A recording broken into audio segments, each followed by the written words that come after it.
Retour maintenant sur un film culte, Série noire d'Alain Corneau avec Patrick Devers, 4 ans avant sa disparition. Le film est adapté d'un roman de l'américain Jim Thompson et ressort aujourd'hui en salle en version restaurée. C'est l'histoire d'un homme perdu à la recherche d'une vie plus intense, au contact d'une jeune fille de 17 ans. Kylian Mourcou révise pour nous ce classique du 7e art. Allez, au rapport. Série noire est un ovni du cinéma français. Sorti en 1979, le réalisateur Alain Corneau adapte le roman américain de Jim Thompson, Des clics et des cloaques, avec la collaboration de l'écrivain Georges Perec. Pour le personnage principal de Franck Poupart, Corneau choisit l'immense Patrick Devers, qui vient de tourner Coup de tête. Il campe le rôle d'un petit représentant de commerce qui fait du porte-à-porte en banlieue parisienne. Alors que son couple bat de l'aile, il tombe amoureux d'une adolescente interprétée par la jeune Marie Trintignant, qui lui propose de tuer sa tante pour récupérer un petit magot. Révisons ce classique atypique avec Christophe Carrière, journaliste cinéma et grand fan de Patrick Devers.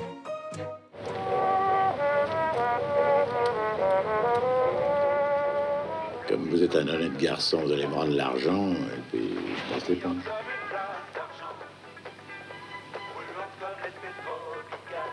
Peut-être que je vous fasse un chèque. Série noire va totalement se démarquer par un sens du réalisme assez incroyable. C'est-à-dire, il n'y a pas de bons, il n'y a pas de méchants. Je suis même tenté de dire, il n'y a que des méchants. Mais ils ont tous, on va dire, un côté pathétique. Pas de circonstances atténuantes, mais pathétique, vraiment. Vous n'êtes qu'un voleur! Votre costume s'est déchiré tout de suite! Voleur! La lumière est bien grise. Ils ont tourné entre Créteil et Saint-Maur, je crois, en plein hiver, par moins 15. D'où l'ambiance, waouh, on se dit, on n'est pas là pour rêver. Hein.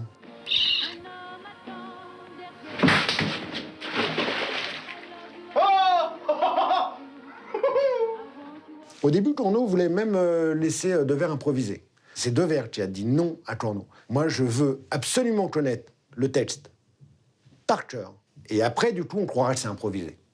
Écoutez, patron, je vais vous dire, hein, moi je suis pas payé pour faire la psychanalyse de vos clients, de vos traînelattes de clients de merde. Hein. De toute façon, ils sont tous complètement loups et dingues dans leur tête, sans ça, ils n'iraient pas acheter votre câblotte. Alors moi, tout ce qui m'intéresse, c'est les 33%, foin pinal. Sur ce, bonsoir.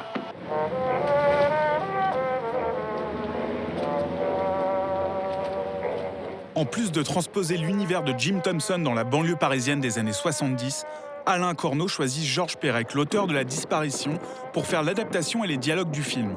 Ça sera sa seule et unique fois. Si tu me vois tes cuillères, te retourne surtout pas. Ah, le con.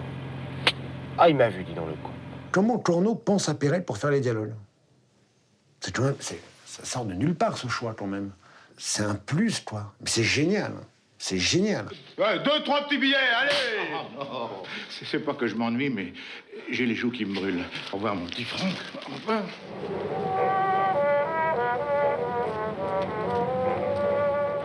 Tu me crois cinglé? Ah, c'est ça? Ah, mais tu me crois givré à mort? Hein? Franck Poupard, alors complètement schizophrène. C'est ça? Ah, c'est ça que tu crois? C'est ça que tu penses dans ta petite tête? Mais bon Dieu, Jeanne, merde! À l'époque de Série Noire, sur le tournage de Série Noire, il se calme. Il perd d'ailleurs 10 kilos durant le tournage. Il est vraiment dans le dur. Mais, cela dit, c'est horrible, hein, mais ça le met dans le rôle, quoi. Il est totalement possédé par le rôle. Il tourne cette séquence, il y a Marie Trintignant qui est dans la voiture. C'est ça la bombe, ouais. Barre-toi, ouais. Lui sort de la voiture et doit se cogner la tête contre la bagnole, parce qu'il est énervé. Et Devers va voir Corneau et le chef-op et tout le monde, et il leur dit « Vous loupez pas, parce que je vais pas en faire 25 des prises, là. » Et là, il prend son élan et il fonce contre le dur. Il se retrouve avec un œil de pigeon, mais alors, mastoc.